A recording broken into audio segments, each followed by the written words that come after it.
करती है मामा का फोन। तुम्हारे पास कोई फोन वगैरह नहीं आया? आता है कई बार करता तो अभी आया है शनिवार के बाद उसका फोन आया है? नहीं आया। लड़की एक बार बोली थी लड़की आराम है उसको? हाँ तो जितना बोला था मुझे कह रहा था 75% हाँ, आराम हो वैसे ही गया मेरे को भी था। तो फिर उसको मैसेज करना चाहिए था जब हमने कहा था कि करके बोलना, खुद ही नंबर लगवाना। ओम नमो आदेश आदेश आदेश। शिव शक्ति दरबार से भक्त जतिन डबास। जय शिव शक्ति सभी को, जय शिव शक्ति, जय हो सदगुरु की। आदरणीय सदगुरु के चरणों में हमारा प्रणाम। आदरणीय सभी रसिक जन व संत जनों के चरणों में हमारा प्रणाम। आदरणीय भक्तजन जो उम्र और अनुभव में बड़े हैं, उन सभी के चरणों में हमारा बारंबार प्रणाम। टॉपिक है माँ के जो भक्त होते हैं, माँ हो, माँ वैष्णो, माँ काली। हम माँ काली के तो हैं, तो हम उसी अनुभव से बताएंगे। ठीक है, माँ काली, माँ वैष्णो, हम ये चीजें नहीं मानते कि माँ का ये रूप है, माँ का वो रूप है। हम ये मानते हैं वो कुछ भी हो हमारे लिए हमारी माँ है। माँ काली, माँ दुर्गा हमारे लिए वो मायने नहीं रखता, हमारे लिए वो माँ है। ठीक है, तो उनके भक्तों का स्वभाव कैसा होता है, आज हम आपको ये बात बताते हैं। पहली बात तो माँ शब्द होता है ममतामयी। माँ करुणा भई, दयावान। ठीक है, इतनी ममतामयी, इतनी प्यार होता है माँ में, इतनी दया होती है। ठीक है, उनके आशीर्वाद में बहुत शक्ति होती है, उनकी दुआ में भी शक्ति होती है, उनकी बद्दुआ में भी शक्ति होती है। ठीक है, और माँ है, करुणामयी होती है माँ। ठीक है, दयामयी होती है और बहुत ही सहज स्वभाव होता है, चाहे वो ये माँ हो या फिर हमारी लौकिक माँ हो या परलौकिक माँ हो। ठीक है, माँ माँ होती है। तो एक माँ के भक्त, माँ का स्वभाव अभी हमने बताया कैसा होता है। माँ माँ होती है तो मतलब बहुत दयालु, बहुत ही मतलब प्यार लुटाने वाली अपने बच्चों के लिए। तो एज इट इज सेम उनके भक्तों का स्वभाव, जैसे जैसे उनकी कृपा, जैसे जैसे और मतलब भक्ति में डूबते जाते हैं और इस लाइन में, भक्ति लाइन में आगे बढ़ते जाते हैं, जैसे जैसे उनके भक्त, तो उन भक्तों का जो स्वभाव होता है वो बिल्कुल माँ की तरह होता चला जाता है। बिल्कुल माँ की तरह उनका स्वभाव होता चला जाता है। फॉर एग्जाम्पल, जो माँ के भक्त होंगे, बहुत ही उनमें दया होती है, बहुत ही ज्यादा दया होती है।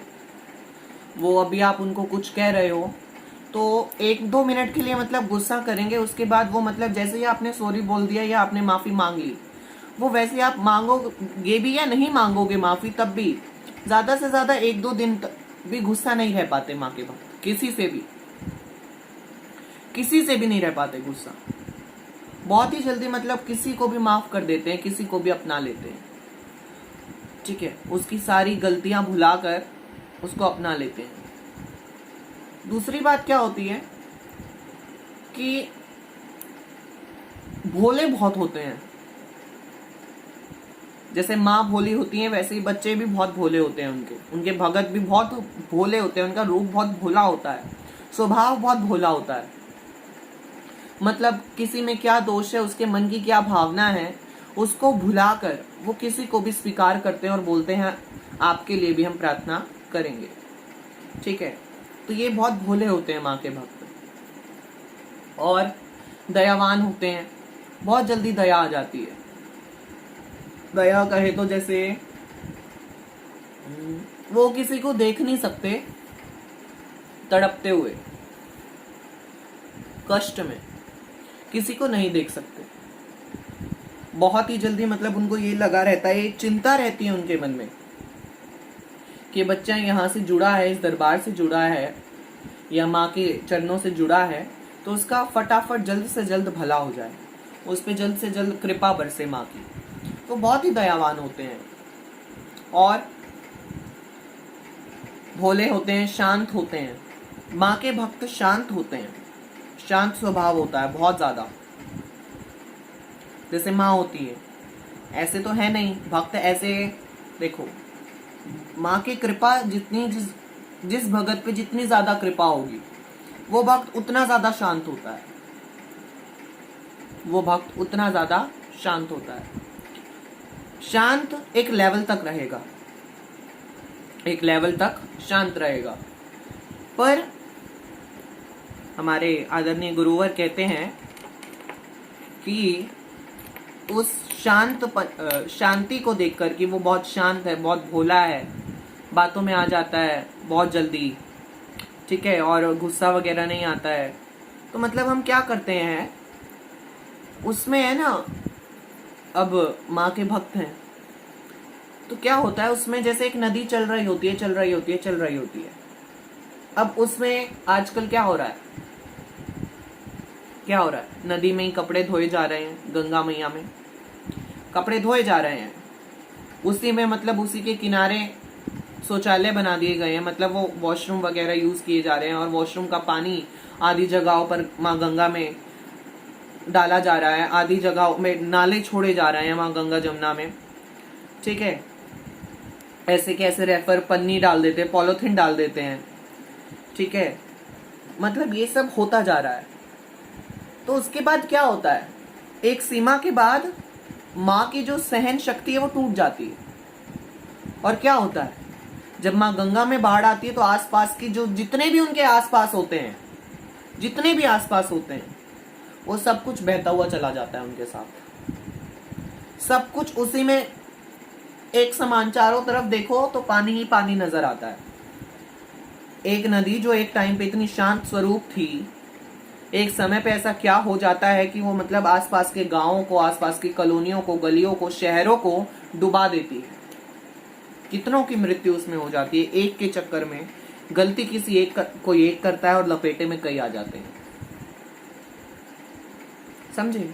क्योंकि हम, आदरणीय गुरुवर ने ये भी कहा था एक बार कि मतलब क्या होता है कि हम समुद्र में, है ना, कंकड़ फेंकते रहते हैं, उसकी गहराई हमें नहीं पता है कि वो कितना गहरा है, वो कितना गहरा है, या जब तक हम नापेंगे नहीं उसकी गहराई नहीं पता चलेगी। तो क्या होता है, ऐसे हम क्या सोचते हैं, कई बार क्या देखा है मैंने, कई बार इस बात का घमंड होता है कुछों को कि मैं फटाफट, चाहे नदी का बहाव कितना ही तेज हो, मैं उसको पार कर जाऊंगा, मैं नदी में घुस के और ऊपर से मतलब 10 फुट ऊंचे पुल से कूद कर भी उसको पार कर जाऊंगा। तो उसका जो घमंड होता है वो उसको लेकर डूब जाता है, और क्या होता है, एक बार देखा, 2 बार देखा, 3 बार देखा, एक टाइम ऐसा आता है वो नदी के साथ ही बह जाता है, या उसको कहीं पर क्या होता है, ऊपर से पुल से कूदता है तो मतलब आसपास ऐसा कोई कंकड़ आ जाता है नदी में जो उसके सिर पे लग गया, आंख में लग गया, तो अंधा हो गया, बहरा हो गया, ऐसा कुछ उसके साथ हो जाता है। और उसका दुख कितनों को होता है, जितने उसके रिश्ते होंगे सबको दुख होगा। तो ये जो होता है ना कि मैं उसको आसानी से, उसकी शांति को देखकर उसको मतलब कर जाऊंगा पार, बिना उसकी गहराई नापे उसमें कूद जाऊंगा, उसमें छलांग लगा लूंगा, उसमें कुछ भी कर लूंगा। कई बार ये होता है, नदी के किनारे फोटो खींच रहे होते हैं और एकदम से तूफान बढ़ जाता है और सब कुछ कैमरों के साथ ही, चलो भैया खींच ली, बहुत सेल्फी हो गई। तो ऐसा ही भक्तों का होता है, क्योंकि माँ के बच्चे, माँ बहुत समय तक शांत रहती है, शांत रहती है, शांत रहती है, शांत रहती है। अब माँ काली है, हम माँ काली की पूजा करते हैं, माँ काली की आराधना करते हैं, माँ को मनाते हैं, रिझाते हैं। तुम्हारा खुद का अनुभव है, बेशक नाम माँ काली है, नाम से लोग डरते हैं कि माँ काली, मंदिर में जाने से डरते हैं जहां पर प्रतिमा माँ की थोड़ी सी रौद्र स्वरूप में होती है। पर हमारा जब से हम भक्ति करने लगे हैं माँ की, ये अनुभव रहा है कि माँ काली जितना प्यार कोई नहीं लुटाता, जो मांगो वो मिलता है। इतनी दयावान होती है माँ, क्योंकि अगर उनका नाम महाकाली है तो वो माँ काली भी है, और जो उन्होंने काली स्वरूप लिया है वो अपने बच्चों की रक्षा करने के लिए लिया है, दुष्टों का संहार करने के लिए लिया है, ठीक है। तो मतलब बहुत दयावान होती हैं, पर एक ऐसा भी होता है कि उनके सामने कोई टिक नहीं पाता, फिर जो भी आगे आता है वो सब उनका भोजन बन जाता है, ग्रहण कर लेती हैं उसको। एक बार शायद रक्त बीज के टाइम पे भी हुआ था कि योगिनियां भी आगे आई थी तो उनका भी माँ ने उन पर भी प्रहार करना शुरू कर दिया था।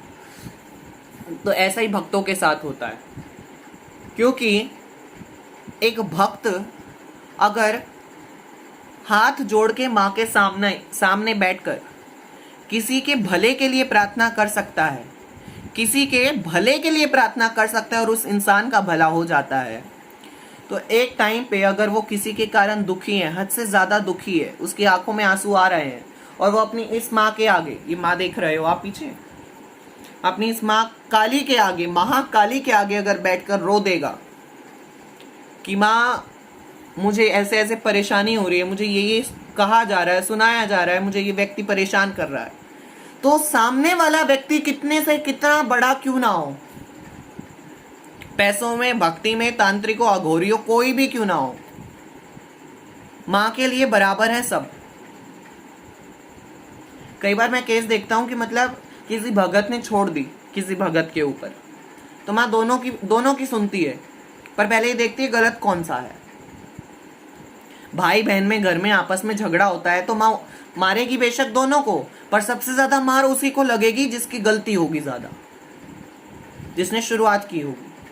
तो सामने वाला कोई भी हो, अगर एक भक्त किसी के भले के लिए प्रार्थना कर सकता है, तो एक भक्त की आंखों से निकला हुआ एक आंसू किसी के घर की, मतलब किसी का घर उजड़ने का कारण बन सकता है। एक आंसू मात्र से किसी की पूर्वज, मतलब कई आने वाली पीढ़ियां बिगड़ जाती हैं, और ये सत्य है। यकीन ना हो तो भगवती ना करे कि आप कभी कारण बने किसी के भक्त की आंख के आंसू का कारण, क्योंकि बहुत ही शांत स्वरूप होते हैं भक्त, बहुत ही दयावान होते हैं। और ये नहीं होता, ये बिल्कुल नहीं होता कि जो माँ के भक्त होते हैं वो रोते नहीं है, ये कहने की बात है। दुख सबको होता है, खुशी भी सबको होती है, दुख भी सबको होता है, समझे। तो जो भक्त होते हैं उनकी आंखों से माँ के प्रेम के लिए बहुत आंसू निकलते हैं, दुखों में निकले ना निकले, क्योंकि दुख तो हमें देती ही नहीं है। जब से भक्ति करने लग जाते हैं परीक्षा लेती है, पर इनके प्रेम में भक्तों के बहुत आंसू निकलते हैं। तो किसी भी भगत से पंगा मत लिया करो, कोई भी भक्त हो, कोई भक्त छोटा बड़ा नहीं होता। माँ की कृपा सभी पर बराबर होती है, किसी पे ज्यादा किसी पे कम, वो कर्मों की वजह से होती है। कर्म करो, माँ को जितना रिझाओगे, जितना मनाओगे, उतनी कृपा बरसेगी, ठीक है। तो ये होता है माँ के भक्तों का स्वभाव, माँ का स्वभाव। जितनी भी जानकारी थी, जितना भी माँ ने बुलवाया, शिव शक्ति ने कृपा की, और बुलवाने वाले वही है। तो जितना भी उन्होंने कोई भूल चूक हो या कुछ गलत कहा गया हो तो क्षमा कीजिएगा। जय माता दी सभी को, जय शिव शक्ति।